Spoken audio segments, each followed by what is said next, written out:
विंध्य के सपूत army chief general Upendra Dwivedi और Indian navy chief admiral Dinesh Tripathi Sainik school Rewa पहुंचे। उन्होंने all India Sainik school national games 2025 के समापन समारोह में शिरकत की। इस दौरान प्रदेश के डिप्टी सीएम राजेंद्र शुक्ल भी मौजूद रहे। उपेंद्र द्विवेदी और दिनेश त्रिपाठी ने सैनिक स्कूल की तारीफ कर अपने बीते दिनों की गुजारे अनुभवों को विद्यार्थियों को साझा किया।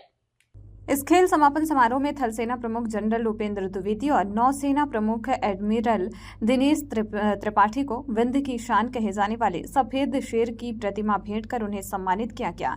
यहां पर विभिन्न खेलों में छात्रों ने अपनी उत्कृष्टता का परिचय दिया, जिन्हें ट्रॉफी प्रदान की गई। विंध्य की धरती पर आकर मैं बहुत भाव विभोर हो रहा हूं, क्योंकि इसी धरती ने आज मुझे उस पदवी पर पहुंचाया है जिसमें पूरी भारतीय सेना का मैं प्रमुख बना। मैं यही कहना चाहूँगा कि आप जहाँ पर भी हों,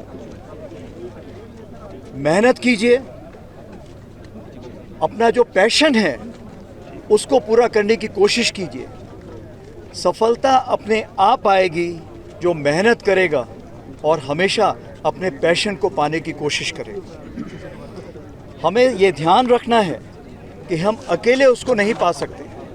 इसके लिए हम सबको ये सफ़र साथ मिलकर चलना पड़ेगा। और विंध्य की धरती में मैंने यही सीखा है कि हम यहाँ पर जो भी काम करते थे साथ मिलकर करते थे। और मैं भारत या कहीं भी बाहर गया हूँ और विंध्य क्षेत्र का अगर कोई व्यक्ति मिला है तो वो बड़े ही गर्मजोशी से मिलता है और वो साथ में मिलकर कदम मिलाता है और साथ में मिलकर कार्रवाई करना चाहता है। सर, कैसा एहसास है आज आप सैनिक स्कूल में खड़े हुए हैं?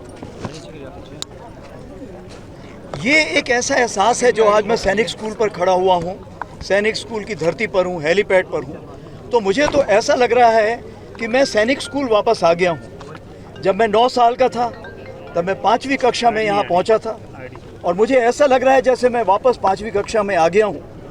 और यहाँ पर एथलेटिक्स ग्राउंड होता था और मेरा मन कर रहा है कि मैं वैसे ही उस एथलेटिक्स ग्राउंड में अपना फिजिकल ट्रेनिंग की कार्रवाई शुरू करूं, लोगों से मिलूं, खिलखिलाऊं और वो बचपन जो वापस नहीं आ सकता, लेकिन फिर भी कोशिश है कि उस बचपन को दोबारा जीऊं। सर, अपने अजीज दोस्तों को भी लेकर साथ में आए। आपने बहुत सही बोला। दिनेश त्रिपाठी जी मेरे बहुत अजीज दोस्त हैं। जैसे कि आपको पता है कि हम एनडीए में भी साथ में थे, उसके बाद मैं आर्मी में चला गया और दिनेश त्रिपाठी जी नेवी में चले गए, बट हम हर जगह मिलते रहे। यहाँ तक कि एक हायर कमांड कोर्स होता है मऊ में, उसमें भी हम साथ में थे। तो मैं यही बताना चाहूँगा कि आज की तारीख पे अगर ऑप सिंदूर की सफलता को आप देखें तो वो इसलिए क्योंकि नेवी मेरे अजीज दोस्त कमांड कर रहे थे और एयरफोर्स भी मेरे अजीज दोस्त जो मेरे कोर्समेट हैं, जिनको हम air chief marshal AP Singh बोलते हैं, वो कमांड कर रहे थे। और जब हम तीनों एक साथ मिल गए तो फिर किसी की क्या मजाल कि कोई कुछ कार्रवाई कर सके। सर, क्या ऑपरेशन सिंदूर अभी एक्टिव है? ऑपरेशन सिंदूर अभी खत्म नहीं हुआ। ऑपरेशन सिंदूर अभी चल रहा है। जब हमें उचित समय लगेगा उसी समय ही ऑपरेशन सिंदूर को समाप्त किया जाएगा। सर, पाकिस्तान अगर कोई दोबारा कायराना हरकत करता है तब क्या कदम उठाया जाएगा? ऑपरेशन सिंदूर 2.0 की हमने पूरी तैयारी कर रखी है। अगर उसने कोई कायराना हरकत की तो उसको मुंहतोड़ जवाब दिया जाएगा। सर, देश के युवा को क्या संदेश देंगे? मैं देश को, युवा को यही संदेश देना चाहता हूं कि आपने वर्दी पहनी हो या ना पहनी हो, आप मेरी तरफ से सोल्जर हैं, आप मेरी तरफ से एक सैनिक हैं। जिस भी फील्ड में आप काम कर रहे हैं, देश के प्रति समर्पण रखिए, क्योंकि जो कल की लड़ाई होने वाली है वो सैनिक सिर्फ बॉर्डर पर नहीं लड़ेगा, ये पूरा देश एक साथ लड़ेगा। इसलिए हम सबको एक साथ उसकी तैयारी करनी पड़ेगी। सर, एक सवाल है पूर्व सैनिकों का।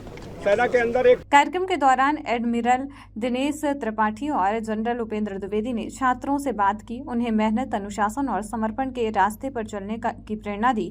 दोनों सेनाध्यक्षों ने कहा कि यह वही स्कूल है जिसने हमें वो शिक्षा दी जिससे हम आज देश की रक्षा की जिम्मेदारी निभा रहे हैं। थल सेना प्रमुख जनरल उपेंद्र द्विवेदी ने कहा कि ऑपरेशन सिंदूर अभी खत्म नहीं हुआ है, ऑपरेशन सिंदूर अभी चल रहा है।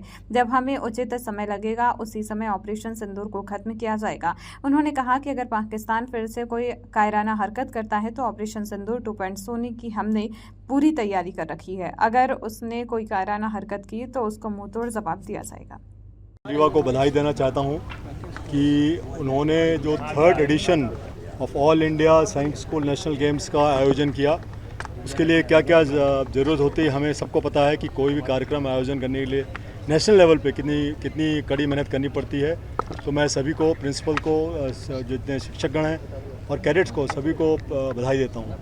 दूसरी बात, जितने भी सैनिक स्कूल्स यहाँ पर पार्टिसिपेट किए हैं, मुझे पता चला कि 500 से ज़्यादा कैडेट्स पार्टिसिपेट किए हैं, उनमें से 200 से ज़्यादा गर्ल्स स्टूडेंट्स थी और उनका परफॉर्मेंस बहुत ही अच्छा था।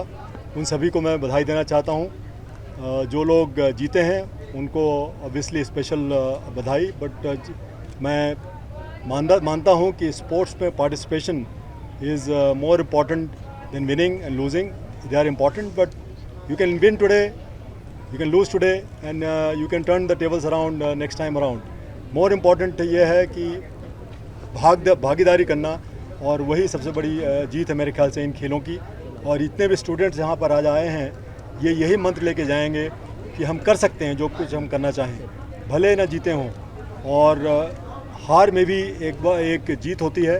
तो अगर आप नहीं जीते हैं, जितने स्टूडेंट्स पार्टिसिपेट किए थे, उनको अपना दिल छोटा नहीं करना चाहिए कि अगली बार जब वो आएँ तो और भी परिश्रम करके आएँ और मेहनत करके आएँ, और आई एम श्योर वो अगली बार जीतेंगे और मेडल लेके जाएंगे। आपकी और थल सेना प्रमुख की यादें इसी स्कूल से जुड़ी हुई हैं, क्या साझा करेंगे?